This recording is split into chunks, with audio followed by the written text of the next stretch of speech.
Hi, everybody. Professor King here. Today, I'm going to be talking about performing effective research, which coincides with Chapter 18 of Everything's an Argument, which is evaluating sources. However, I'm going to be talking about something slightly different called the CRAP test, which is a method of evaluation that you can use when you're looking at sources. The reason why I'm going to use this instead of the Chapter 18 notes, which I've posted to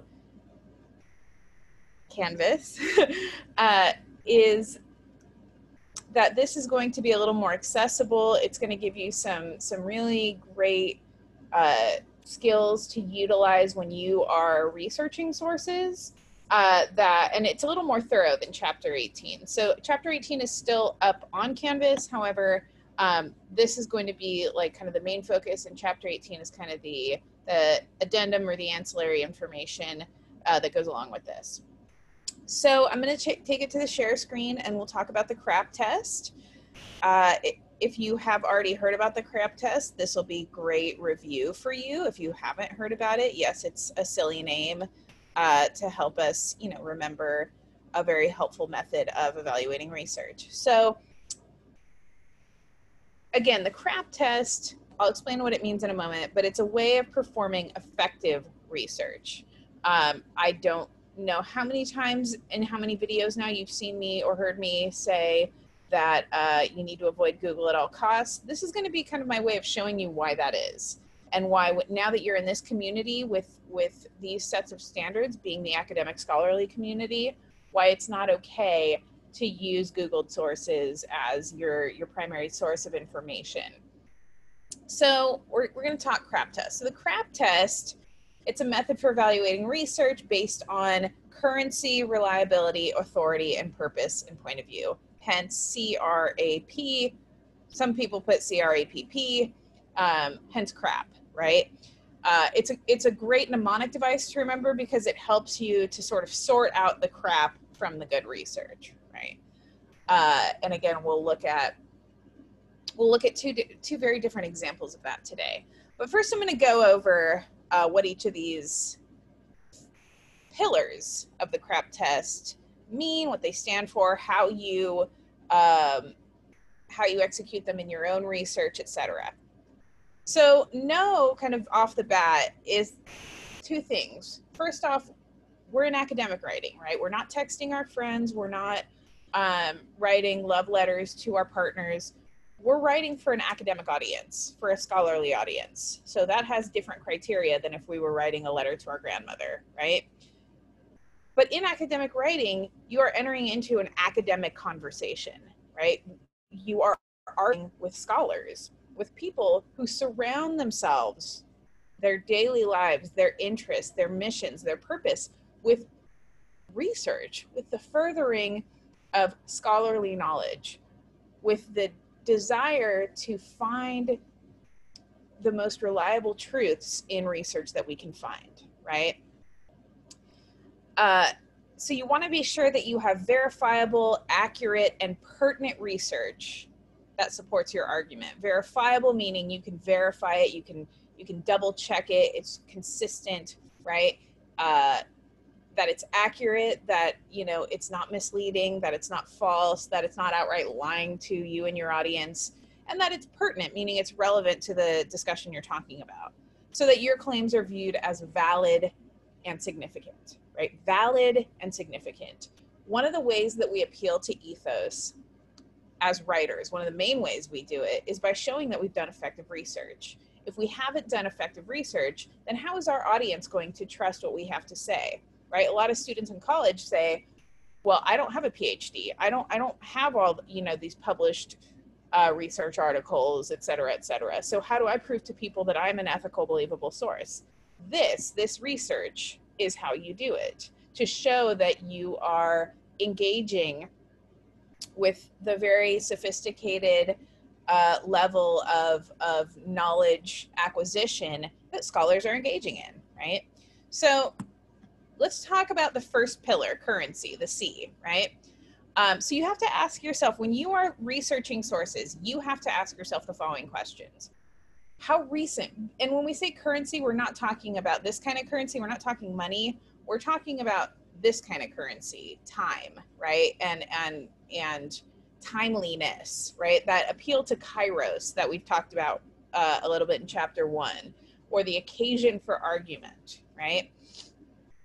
So you have to ask yourself, how recent is the information, and how recently has the information been updated?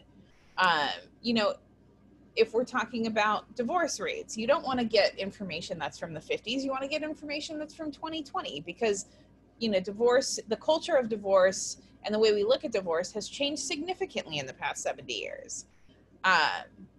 You know, if you want to look up information on transgender rights, right? The word transgender has only come into use, right, in a very recent window of history. And so before that, you wouldn't even see that word. So how do you find research on, you know, transgender issues when we didn't even, you know, have the most accurate language for it? How, and when you look at websites, right, how recently has the website's own information been updated? Again, you want the most up-to-date information if we're talking about current events. And if you're using websites that have kind of fallen, you know, fallen behind, that's a problem. Also, if you're using websites that look at the world through a very antiquated or stale lens, that is something that you really want to keep your bunny ears up for. And we'll look at an example in a moment that I'm talking about. And then finally, is the research current enough for your topic, or is it outdated? You know, if we're talking about gender and all we talk about is the gender binary, men and women, men and women, men and women, it's 2020. That's a definitely outdated way of looking at gender, because now we know, right, that gender is a spectrum, that there are any number of gender preferences, gender identities, gender markers that we ascribe to, right? That none of us is, or very few of us, I also don't want to use absolutist language, but very, very few of us are going to be on that either or kind of, you know, binary either or kind of way of thinking. So that's currency. The next one is reliability. And I don't know, I know, you know, every year we get further and further away from Game of Thrones, but if anyone is a Game of Thrones fan, right, you think about Hodor.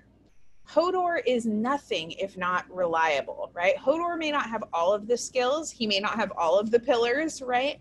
But Hodor's purpose in the show is to be reliable, right? To hold that door at all costs against the monsters that exist, right? And so if we think of that in terms of research, our research should do the same thing, because the less reliable research is, the more likely all the crap is going to seep through, and the bad crap, right? Not the good crap. The more likely the stuff that we don't want is going to get through, and that's going to tarnish the good research that we're doing.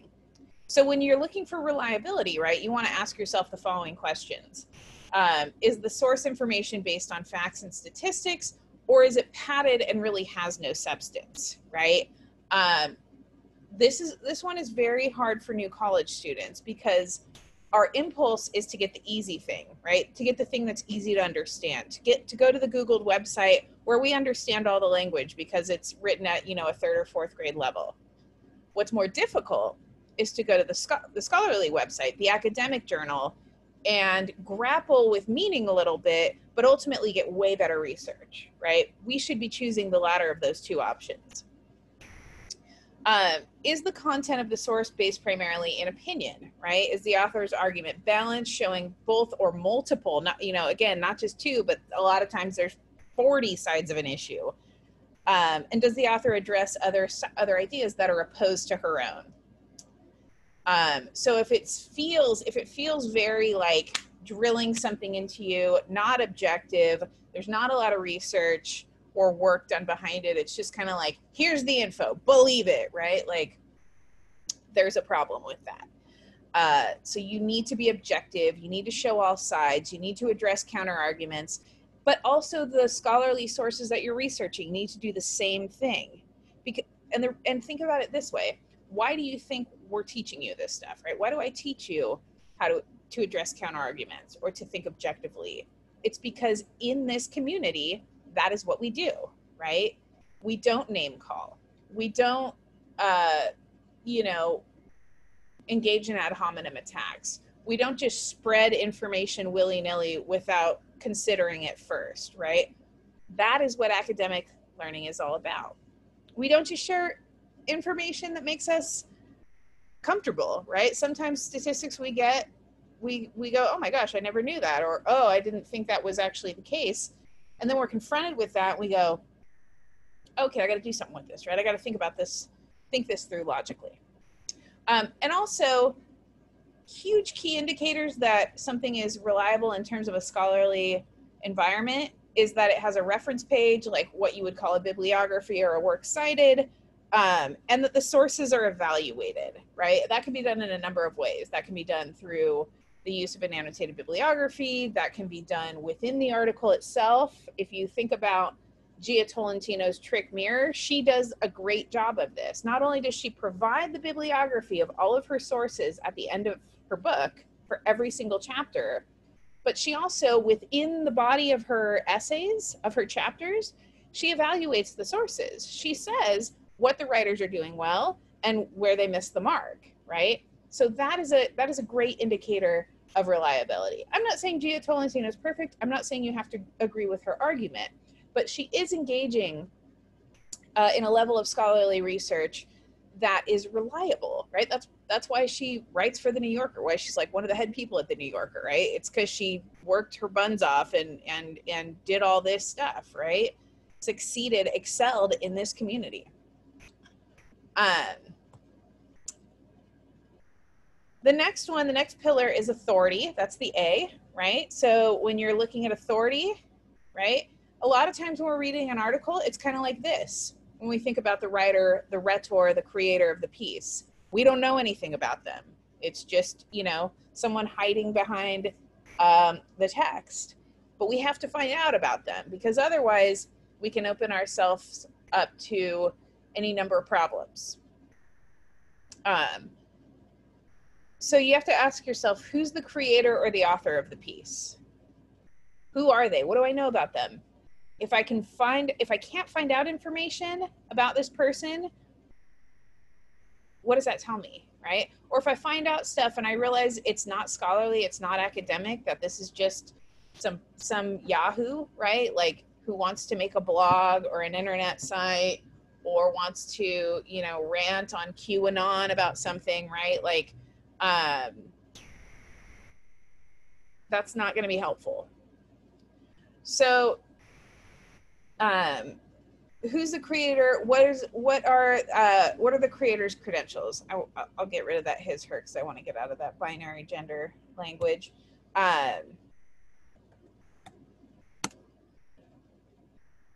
What are her credentials, right? Does the author possess authority to speak and or write about the topic? Meaning, again, I'll just use my own, me as the guinea pig, right? I'm a professor of English. I have a bachelor's degree in English education with an emphasis in literature. I hold 2 credentials, one in English and one in Spanish. I hold a master's degree in English literature. I'm going into my 12th year of teaching English language, grammar, etc. And I've published scholarly journal articles on literature and film myself, right? So if I wrote an article and you had to do that research and find those things out, would you be comfortable sitting in my English class? Hopefully the answer is yes. I mean, I know you look at me in some of these videos and you're like, this is a crazy woman. And I understand that completely. But at least in the realm of writing about English, I have some authority, right? Now let's say I take all those credentials and I try to go teach a physics class. I don't like that, even terrifies me thinking about it. I would not have that authority, right? To go. So that's kind of like the appeal to false authority fallacy. Just because I'm an expert in one area does not mean that transfers over to everything. I'll tell you a really short, short example from a friend of mine, a buddy of mine, who has taught English for probably about as long as I have. He teaches at the college level. He has never rode a motorcycle in a day in his life. No motorcycle license. Never. I don't even think he's been a passenger on a motorcycle. But he writes. He does freelance writing, and the reason he does freelance writing is because sometimes teaching doesn't pay very well. I don't know if you've heard this or not, but sometimes it doesn't. And so he has to make an income other ways. So he's in need of that money, right, to pay his rent and everything. So he writes for Yahoo. And as we all know, Yahoo, if you want to get those short bursts of information, cursory research, perfectly fine. If you're going to use a Yahoo article in a scholarly journal, don't do it, right? So he wrote and published an article for Yahoo as an expert on tips for motorcycle safety, and it was published on the front page of Yahoo, right? And he jokes about this, right, because he knows he's not an expert on motorcycle safety. Like I said, he's never rode a motorcycle in his life. But what is Yahoo's purpose? It's to generate hits. It's to generate ad revenue. It's not necessarily to give you the most sophisticated, crystallized form of scholarly research, right? It's to get that clickbait, right? And we're all aware of that. That's why we don't use those Yahoo sources, those Google sources in our academic writing. Because like I said, it's great for that kind of quick burst of cursory information that sometimes isn't even that reliable, right? But it's not good for scholarly research, for the true pursuit of scholarly knowledge. So keep that in mind. And that kind of leads us to the last thing, which is like, who's the publisher and or sponsor of the research, right? Is it an academic institution? Is it a research institution? Is it a think tank? Is it a reliable nonprofit? Not all nonprofits are reliable, guys. Keep that in mind. Is it one of those sorts of institutions that are reputable, or is it just trying to make money, right, or trying to get people to believe something? And that kind of goes into these other questions, right?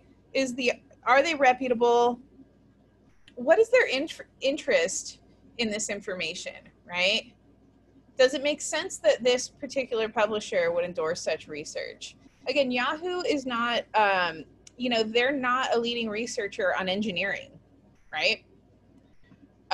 They are not they're not Purdue University, who has, historically like one of the best engineering schools in the country, right? They're Yahoo. So again, they're not sharing the information for the pursuit of scholarly knowledge. They're doing it for clickbait, right? My buddy who wrote the article is doing it so he can pay his rent, right? Keep that in mind. And are there advertisements on the website, right? And that's not to say like, cookies or whatever else you have in your computer is not going to show up if you go to certain websites, even scholarly ones. But the more advertisements you see, the more the layout is kind of geared toward that clickbaity sort of get you to just, click on as many links as you can, sort of information, then you can probably wager that site's purpose is not to inform the public, not for the public good necessarily, but to generate ad revenue. And that's a problem, right? Because that leads to things like bias, that leads to things like not fully disclosing all information, that leads to things like a lack of objectivity, that leads to things like my friend writing an article about motorcycle safety when he doesn't know how to ride motorcycles, right? So keep that all in mind. And then finally, purpose and point of view, right? Ask yourself the following questions when you're evaluating research source materials. Is it largely factor opinion? Everything's an argument, right? Like the book says, but you want the evidence, the facts, the research, the vetted evidence to back it up, not the cursory, flimsy Wikipedia, Google evidence, but the well-researched evidence to back it up. Is it biased, right? And again, I just talked a little bit about that. So, and here's one thing I'll say very specifically about bias and biases. Just because someone has personal experience with something, has lived experience with something, does not mean, bar none, that their writing will be biased. And I'll give you an example. A lot of times, you know, I talk about things like race, I talk about things like sexual assault, and I'll use sexual assault as an example, right? You know, if we have a writer who is sharing statistic after statistic after statistic, well-vetted statistic, by the way, well-researched, thoroughly reinforced through multiple studies types of statistics about sexual assault, campus sexual assault, intimate partner violence, etc., and that person herself is a survivor of sexual assault, that does not mean that her article is biased just because she is a survivor of sexual assault.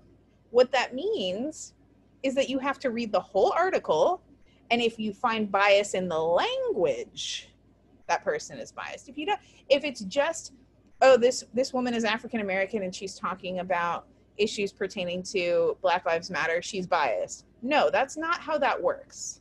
How bias works is if I am creating a text and I leave out, you know, how multiple groups are affected by intimate partner violence, how you know, the rates of domestic violence and intimate partner violence and sexual assault vary from ethnic group to sexual orientation to ability status, etc. If I leave those out and I only talk about how it affects straight white women, then that's a bias, right? That is a bias, because I'm avoiding, right, or I'm sort of making unlevel the discussion field. I'm making not objective the discussion of what I'm talking about. So please, when you are writing and when you are evaluating a writer, just because that person comes from the group of which they are speaking does not automatically mean that that person is biased. And finally, you have to ask, is the creator or the author trying to sell you something or get you to do something other than know more and know things objectively, right? And if your answer is they're just trying to sell you something or get clickbait or whatever, that's a dead ringer that it's not the most reliable source. So you have to be very skeptical, right? You have to, even with information you believe in or you agree with, you have to be very skeptical, and you have to have a discerning eye. And it's hard, right? This is new stuff to us. This is new territory for a lot of us. So you do the best that you can, and you keep challenging yourself. The more you just rest on your laurels and go to that, you know, 3rd, 4th grade level Googled article type reading, the less you're challenging yourself, the less critical thought with which you are engaging, right? It's when you really grapple with a text and you go, what is this person saying? Okay, let me go to the dictionary and the, you know, the cursory research, the background information on this. Okay, let me come back. What's this argument? Who are they leaving out? Who are they focusing too much on? Blah, blah, you know, et cetera, et cetera, et cetera. That kind of challenging your intellect is what is going to make you a better critical thinker. So I hope that helps in terms of performing some of your research. I will see you all in cyberspace soon, and I hope you have a wonderful day. Thank you very much.